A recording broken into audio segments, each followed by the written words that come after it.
Hello, ladies and gentlemen. This is Justin from Justin and Max Games, and once again, Max is elsewhere. I'm going to do a quick two-player review of Tawantinsuyu, the Incan Empire. The designer of this game also was the designer of two of my absolute favorite games, Dice Settlers and Anachrony, and so I was very excited to get a copy of this game. This is a very weird review in the sense that I'm not even sure how I feel about it. We've played it now 4 times, myself and my wife, Erica. And we've split it. I won the first and third, she won the second and fourth. We've gotten better at the game. It was very close both the last couple of times we played, just within a point or two here and there. We did many different strategies. I won't get into all the rules of the game. This last game I went with building a lot of buildings and using a lot of military, and she built statues, and one game I won with doing a lot of weavings. I don't know. She always builds a lot of stairs. I built some stairs. The game I'm still mixed about in a few different ways and a few different reasons. I feel that there's a disconnect in the game. All of the parts are interesting. And really, as I played each time, I was like, oh, this is really good. I don't like this. This is really good. I went up and down about this game, and I'm probably going to end with a rating of about 7 or maybe 7.5, because the game is really a lot of fun. But with all of the strategy involved, there's also a lot of randomness and things that just sort of, this happens. As much as you plan out, the board is just a confusing mess, and I've played it now 4 times. And getting cards in your hands, and you're usually thinking, now I know my options. You never do. You get a card in your hands, and then you have to start calculating, where's that image, and what actions does it give me? And then sometimes it's the right color. Do I have the right color guide? Does it work with the building that I have? Wait a minute, does it match one of the statues that I built, or no longer? I mean, you build so much time and so much resources, build a statue. Now, if that doesn't match one of your cards, you might just get a random card. Or I'll just throw away the statue and get some points on the temple track.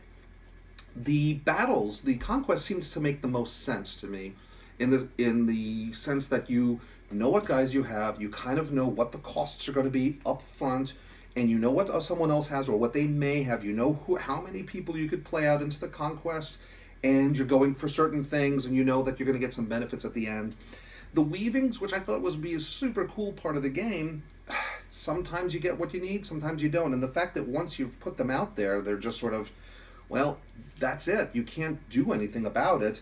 You can't rejig them as you're playing the next time you get weavings.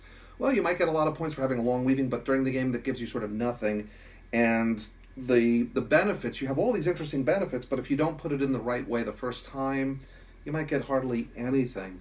And the statues that you build, you may spend a lot of money or a lot of your resources to get statues, and if the cards just don't go your way. The other thing that I felt was a downside of the game was the order. There seems to be so many operations that kind of get in the way of the flow of the game. Now we're having the festival. So now in turn order we do this. Now in reverse turn order we do that. Now we go back and do in turn order. And now we do this. Now you continue your turn unless it's this round. Now refill this.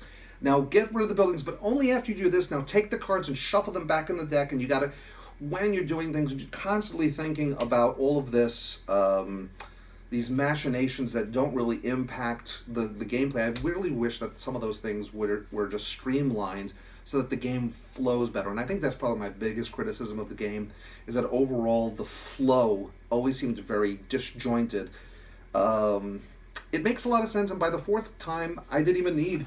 I know everyone has been making a lot of noise about this huge book, or this huge player aid rather, which is definitely necessary the first few times, and it actually still is even necessary just to make sure you didn't miss anything. Step 1 of the festival, step 2, now you're this thing, now you're that thing, and make sure that the cost, this is 2 corn, but for the other person it's 3 corn, but they can only do it once, and then just a lot of these little nitty-gritty things that just get in the way of the nice flow of the game. The board, I think, could have been redone. I mean, it's impressive, and it looks complex, but really, you go there, you get 3 potatoes and 2 corn. But do you have the right card? And what's the costs to go to that place? It is somewhat smooth by the 4th time I'm playing it, but still I felt like I was driving through this, like, thin layer of mud, always kind of grinding through certain things and making sure that, oh, now refill that, now refill it again, now don't forget kill a guy, and then just a little bit too many things. Now, do I recommend the game overall? I really enjoyed a lot of the game, and that's the thing about it. It would be much easier for me to discount it if I thought that the game was not that interesting or good. But I'm sort of in the middle of it. I'm not going to be 100% recommending it, just because there's such a steep learning curve to understand a game that actually isn't that complicated. I think it got like a 4.0 or something like that on Board Game Geek in terms of its the complexity level, but it isn't that complex. It's just, what do you have at the moment? What's available? Do you remember how to use it? Don't forget all the various little nitty gritty costs and all the things that you can do. Pushing the game, not pushing the game. This costs me potatoes, but that could potatoes and corn. If the other person, it's only corn, but sometimes here it's potatoes. And what do my cards do? And what do my tiles do? As you can see, like, there's a lot of exciting things going on in the game, but at the same time, I never really understood why those specific symbols are around certain things and not other things.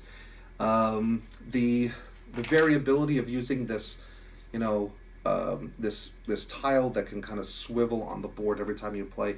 I don't really. I mean, it's still the same order of things. I understand that it's a different orientation with what things are originally in those zones, but again, it's a lot of the same stuff around all of the things that after 4 games normally I would kind of get the gist. The diamond shaped dude, or diamond cards, they give you this benefit, or they typically are around these things.